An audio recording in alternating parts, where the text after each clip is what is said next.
And what's going on, everybody? Welcome back to another episode of the Designated Players and MLS podcast. We are getting to the end of our What Went Wrong series, and we've got just two or three left, and these are the ones that made it all the way to decision day and just missed out on the final day. And this team missed out on a wins tiebreaker because, of course, MLS can't be normal like everybody else and just do goal differential. We have to go into most games won. And that, of course, is the San Jose Earthquakes. And to break them all down, it couldn't just be me who brought back our friend Ivan to give us the inside scoop. How we doing, buddy? I'm doing well in the circumstances. But I knew going into that game that this isn't just a reflection of what happens on one game. Whenever you let your fate be decided by someone else's hands, even partially, you have to live with it, and you just have to hope you win your game and everything else goes your favor. And if we had to miss on the playoffs, I'm glad that the San Jose Earthquakes at least won that game because it sends a good vibe into the next season. And at least we controlled what we could control in that moment. So, a lot to discuss, and there's a lot to unpack from what led to that moment. Yeah, 100%. And I think that's an absolutely fair point in everything you just said, right? I think you want to be winning from the front, and if you can't, you got to do all, you never want to rely on other players and other teams and other Mhm. results because that's just not a good place to be in. So, and there's definitely a lot of reasons that led to it. But before we get into them, we got to talk, of course, Scarf of the Week, and you are putting a very fun spin on it, which I'm very excited to see. What do you got? Yeah, so I got this towel I got from the last Warriors game I went to. So today is the start of the NBA season. Big fan of Bay Area sports, Warriors, and formerly, in the case of the Raiders, Earthquakes, Sharks. So with the start of the NBA season, the Warriors set to play later tonight as we're recording about an hour before tip-off. And because I've misplaced my Sounds Earthquake scarf, I'm happy to contribute to the segment. Love it, love it. Yeah, well, like I said, I got the good old San Jose Quake 74 as it's Yeah. upside down, of course. There we go. A little hashtag Quake 74 action. Got the logo. Yeah, Yeah, it's a good 51st one. year was much better than the 50th year. Yeah. Well, I somewhere on there. See if I can. I can't quite find it, but somewhere on here I've got a Clash. I think I got the Clash on here somewhere, but I figured we save that maybe for previews because we don't want to look that far back into the past, but we do need to look back just a little bit in the past on what went wrong in 2025. If you had to pick the number one thing that went wrong for this team this year, what would you say it was? Let me channel my inner Taylor Twelveman and use the stat that was brought up every single Apple TV broadcast. The question then becomes, how do they improve defensively? Yes, because that's pretty much what it came down to. Throughout the season, from the first game when we blew out Real Salt Lake 4-0, we had the goals. That wasn't the issue. But keeping them out was the problem. We were always top five or top 10 at the minimum in terms of goals scored, but then we were bottom of the pile and bottom of the teams that were in the playoff conversation when it comes to goals conceded. And while you can't win games without scoring goals, it just made the margin for error, even for this elite group of Joseph Martinez, Christian Espinoza, and Chicho Arango, too much to overcome. And that's accounting for additional contributions from Bo LaRue, which has been the success story of this season. You get a couple goals from Ian Harkes, where you don't really use him as a barometer for, okay, this is goal scoring proficiency. And even contributions from players off the bench. Usaini Buda and Preston Judd arguably had the best seasons of their career, despite being in the unenviable position of being behind the aforementioned Trident at top. And it was just very baffling, some of the decision making. I was a little concerned with the group of defenders we had coming into the season because Bruno Wilson had his injury issues, and those continued into this season. Dave Romney, for 2025 Major League Soccer, you want him to be maybe your fourth choice center back and first one off the bench in the back three.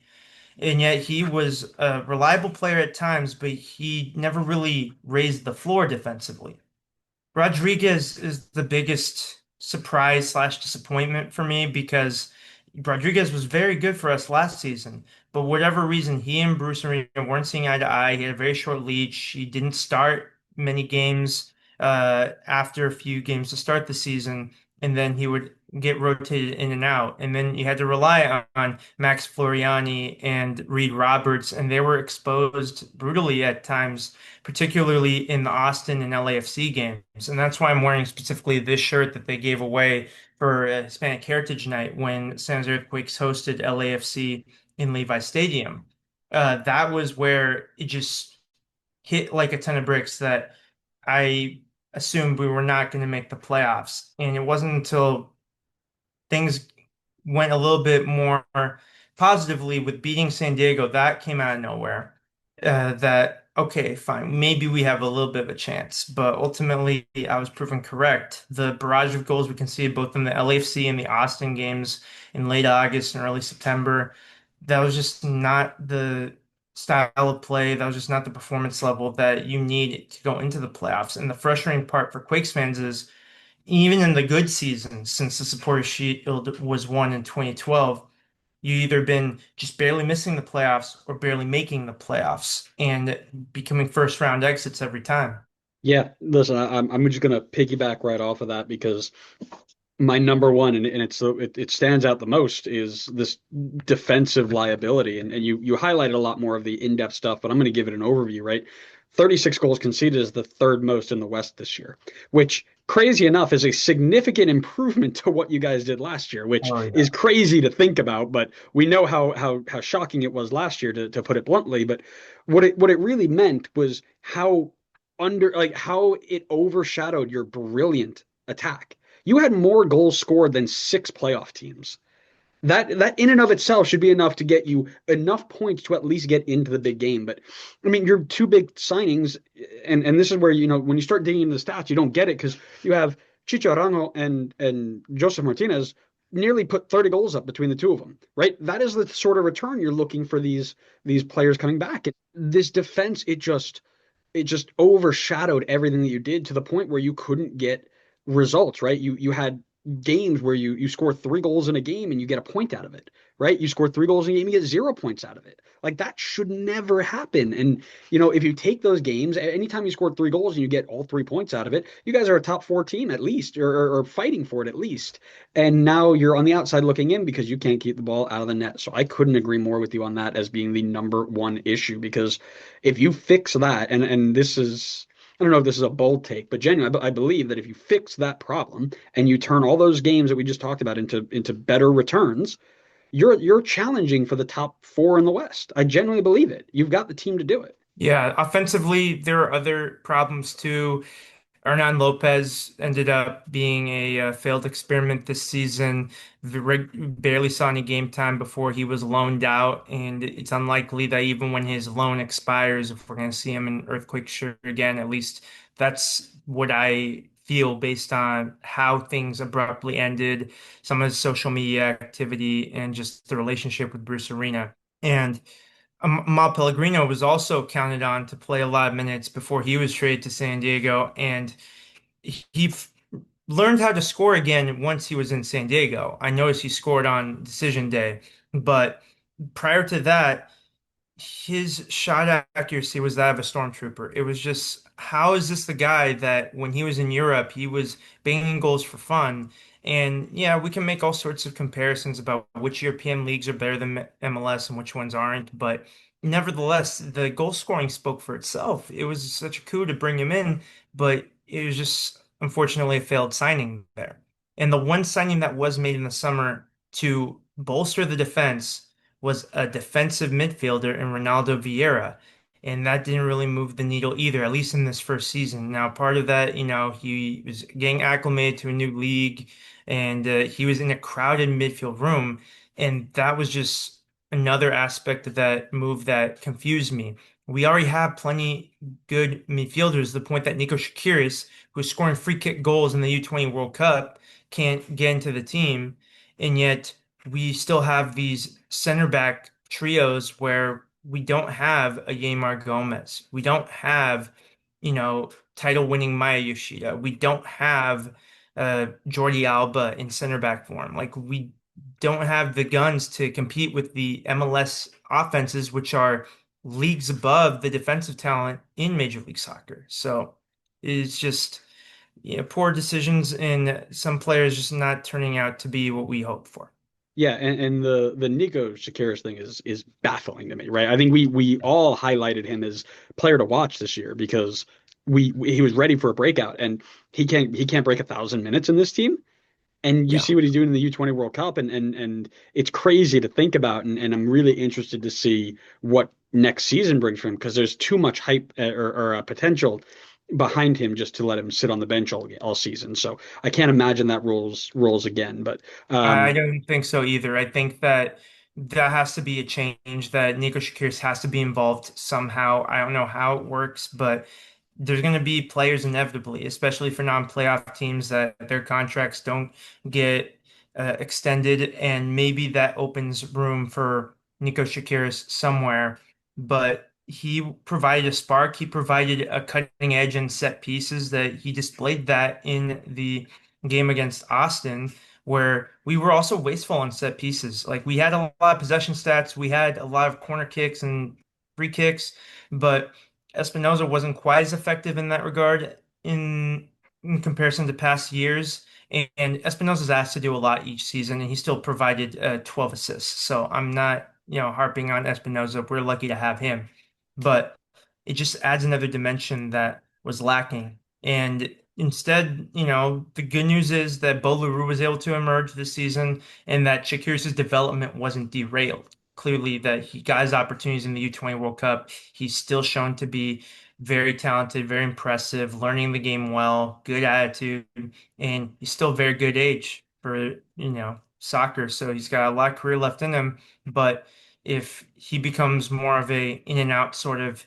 character within the San Jose Earthquake sphere, he may be the next homegrown player like Kate Cowell to be moving out. yeah, yeah, and I don't know if that'd be a shame or if it may be good for him in his career and for San Jose, but that seems like a different conversation because I still All need to those know things. what went. I need to know what went wrong outside of just Yeah. the defense. There has to be more than that. What do you got as your like number two? What is the number two reason this team just couldn't get it done? Just total collapses in the second half of the season. I think the before those games against Austin and LAFC, I think that cracks started to emerge. I think in the St. Louis game, that weirdly placed Major League Soccer game, they thought it was a good idea to start a Major League Soccer game right before the Champions League final. It's like, why? You have all this time. Why? So that was cursed to begin with. But dropping points to St. Louis, we were expected to drop points at some point, but that was an unfortunate place to do so. And then I think the manner in which we lost the US Open Cup match to Austin, who went on to make it to the final, that was a bit of a disappointment. You also poured in a lot of energy and a lot of resources to get that run, which is the best run San Jose Earthquakes has had in the US Open Cup in some time. But then we were barely picking up any points during the stretch in the late summer, and that was when things really got out of hand. Prior to this stretch here, where we lost to Minnesota on July 12th, and then we lost to Seattle, Salt Lake, we surprisingly won Vancouver, and then we lost to San Diego, and all of that, we were playing enough to win some of those games. We let some leads slip away, and it just suddenly became this old narrative of San Jose Earthquakes again, where, okay, we're going to wait until the very last second to see whether we're barely in the playoffs or not. And that is something that is really frustrating for the fan base. It's almost an annual occurrence. I've been podcasting about the San Jose Earthquakes. This is my sixth season that's just concluded. And there's always at least a handful of people I know that question, why do I follow this team? Like, I'm going to stop watching San Jose Earthquakes games. Some of them have lived up to that word.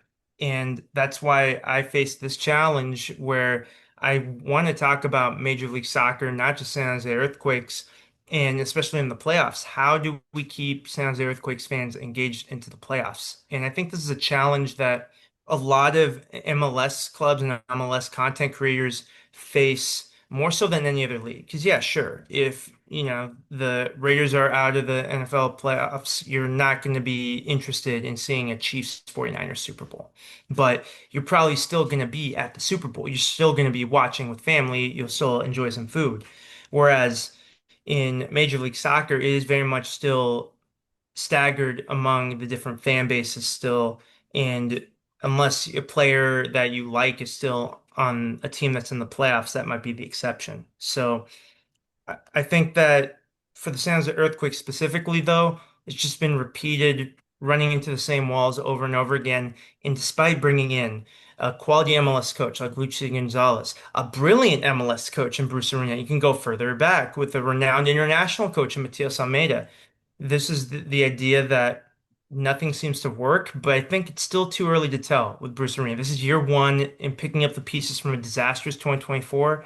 I am really curious to see what Bruce Arena can do on year two. But one thing's for sure, we're going to get more gold mines of quotes like we did in this last press conference, where asked about the roster construction, he said, "We're going to operate within the cap, within the means that we have. Maybe I'll call Inter Miami to see how they do it." I love it. I love it. And you know, the aspect of how do you make MLS a league that is like NFL, where even if your team is out, you're still watching the other games, right? You're still keeping an eye on other teams. That is, if you can solve that, you're going to be a millionaire, my friend, Well, because I know one idea, but it's a very obvious idea. Scrap best of three, because every time that we've had that format, it's grinded the playoffs to the halt. And I know these teams. I know the players. I know the starting 11s of most of these teams. And I have friends that follow these teams through the content creation spaces. But yet, even they struggle to hold their attention, especially when it goes to a game three. And the lack of an aggregate format is just spread across 2 weeks, and then you're hovering around the international break. How did Mhm. that work? It's just, players have voiced their frustrations too. Like, this is not just unique to us as fans. And of course, if the San Jose Earthquakes were able to make it, sure, I'll take a game two, I'll take a game three, but that doesn't mean it's a great format.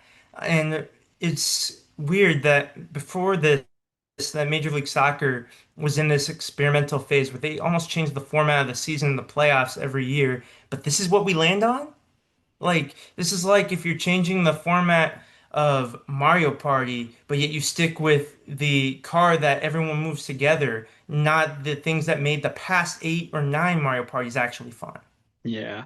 Well, I do remember that he hinted that it's probably going to change again, and I would imagine with all the feedback, and this is getting completely off topic, and I apologize there, but the idea that every time we have complained about something, they've eventually made a change to this, right? The everything starting Mhm. at 7:30 has moved to Sunday night soccer and spreading things out more, and that's been really good. And That's you been know, a great change yeah, there's because tons of just things two going. games a week was just too few. Yeah, Like, yeah, it's nice to have 100%. both Saturday and Sunday.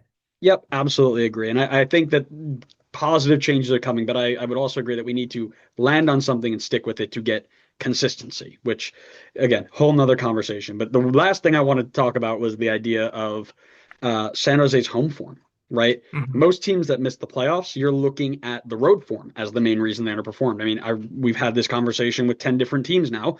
Almost every one of them has been, hey, you guys can't win at home, including my wonderful Red Bull, who can't win it away from home. San Jose only picked up 5 wins in what 18, 19 tries, right? Not good enough.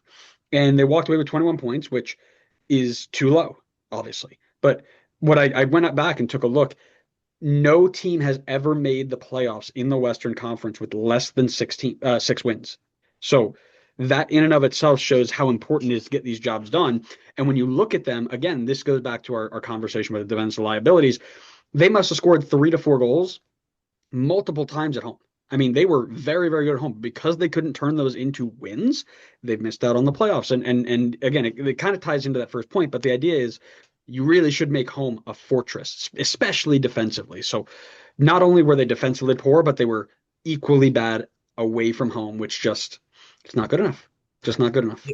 So there's so many egregious points to this trend. First was when in March they did the hard work of winning on the road in Sporting Kansas City. Then they dropped two at home to Minnesota United, which we haven't played well against since we knocked them out the playoffs one year with the Marcos Llorente goal. Uh, and Oh, then that's we a lost. pull. Marcus Yeah, Urania, what a pull. yes. And then we lost at home to Colorado Rapids, and that was a really disappointing loss. And then we got an even more disappointing home loss, as you mentioned. Scoring three at home usually results in a win, except we conceded five against Sporting Kansas City.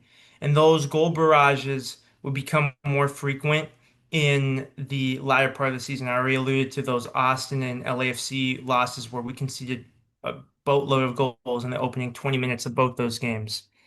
And then, yeah, it just puts you in a hole where immediately when you go into that horrible run in summer that really sank the season, you wanted those points back. You needed some of those points. You needed that two extra points that you dropped when Griffin Dorsey, of all people, scored an equalizer to make it 3-3 against the Houston Dynamo. You could even argue that the Inter Miami game, which, you'll take a 3-3 draw against Inter Miami, especially with all the Barcelona buddies, but there's an argument that San Jose Earthquakes could have sealed a win in many opportunities in that game. So, as much as I want to look at some of these results and think, okay, yeah, you're going to lose at home to great teams like San Diego and LAFC, but then all the teams that are in the playoffs, they have those types of signature wins. And the win on the road to San Diego FC and then the win at home to Vancouver, that's just not enough because of all those other missed opportunities. And I think maybe it's a mentality thing because this is still 1 year removed from a horrible 2024 season. And because of this different brand of disappointment, we forget the disappointment that we experienced last season.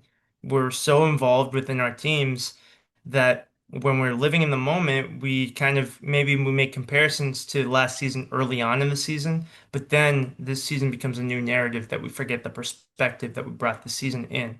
So I'm not going to say that I'm glad we missed the playoffs, of course not, but that it was always a possibility that we were going to be improved.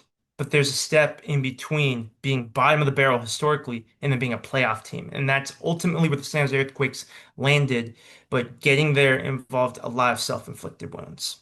Yeah, yeah. I mean, it's all great points, right? And there's a lot that needs to be improved upon as you get into 2026, and some obvious, some maybe not so obvious. But I wanted to ask you if you had to pick one thing that you could improve right now, heading into 2026, what is the one thing that needs to improve? I'm not sure how drastic of a change we'll get into season two because Bruce Arena carefully added a lot of his players, particularly from the New England Revolution connections. And for the most part, I've been pleasantly surprised with what they've added. And I think that Daewon Jones' presence was felt when he was there and also felt when he was unavailable due to injury. And I'll also give a shout out to a player that was much maligned earlier in the season, both in why did we sign him? And then, oh no, Daniel's not starting. We have to go with Earl Edwards Jr. But he saved one of his best performances for that decision day. And that's immense pressure to be a backup goalkeeper when your team needs a win. Your defense has been leaking goals, and perhaps you've been a bit of a contributor to that as a goalkeeper yourself. But I do appreciate that Earl Edwards Jr. It's tough being a backup goalkeeper. He's had a lot of experience being a backup goalkeeper, but he's handled it with class, and he deserves some thanks for that performance at least. But I think priority has to be defense. I think that aside from Daewon Jones, that any of the five defensive positions, the left wing back and then three center backs, could potentially be upgraded. And with the likes of Daniel Mooney in particular, that he's young enough and he's played well enough that he deserves a little bit more of a leash. But even still, like I think there's a bit of a ceiling with him. And I think that we saw what happened with Floriani and Roberts, where they were forced to play a lot more defensively in Major League Soccer, and they need a little bit more time to refine their game. In MLS Next Pro, that they've been great. I think that they could benefit a little bit more from that experience there, and they'll have those opportunities still as San Jose Earthquakes moved on in the MLS Next Pro playoffs after beating North Texas 3-0 in the first round. So I think the defense is the biggest thing, assuming that we bring all of our important pieces back. I think midfield, we still have some solid options. Maybe we bring in one more guy there. But the other concern is how much more do Joseph Martinez and Christian Arango have in the tank? Because you think that they have maybe a couple more good seasons in them, but then if one of them declines within that period, can Preston Judd find another gear? Can Usaini Buddha find another gear? Or do you bring in another option there? The other concern with goalkeeper is only because of Daniel's health. He's missed time every season he's been with the San Jose Earthquakes. And while I just sang Earl Edward Jr.'s praises, it isn't ideal to play your backup, no matter who it is, that many games. Maybe the exception of Andrew Rick, who turns out to be drinking the same secret stuff that Andrew Blake does in Philadelphia Union. But that would be the only reason to look at the goalkeeper position is if you're really concerned about Daniel's health and you decide there's an opportunity to sell him and replace him, or you think, okay, you need another backup behind Earl Jr., but given his last game, I think that might be a bit of a weird time to think we need a different backup. So we'll Mhm. see. But defense, number one priority. Love it, love it, love it. Well, Ivan, always a pleasure to have you on and chat with us about the San Jose Earthquakes. Why don't you take a little bit of time to tell people who you are and what you do and where to find you? Yeah, so right now we are entering into our postseason mode of the Tectonic Takes podcast. My co-hosts Abram and Devin recently recorded a season recap. We're going to go much more in depth than we did here today. So if you're more interested in how we viewed the season, you can check out Tectonic Takes. We're mainly on YouTube these days. I will still be popping in throughout the 2026 season for Tectonic Takes content, and I will be looking at some playoff content too. But I personally won't be appearing quite as frequent in those podcasts just due to work demands. But I am still involved in social media most of the time. If you see Tectonic Takes on Twitter or Blue Sky, it's me at the controls there. So I try my best to engage with San Jose Earthquakes fans as well as Major League Soccer fans as a whole to provide some representation for San Jose Earthquakes because even though we're one of the original 10, I know that there's a lot of flash and palm fronds and Hollywood spotlights with the LA teams, especially. Oh, and this new shining toy in San Diego. They're all great and wonderful, sure.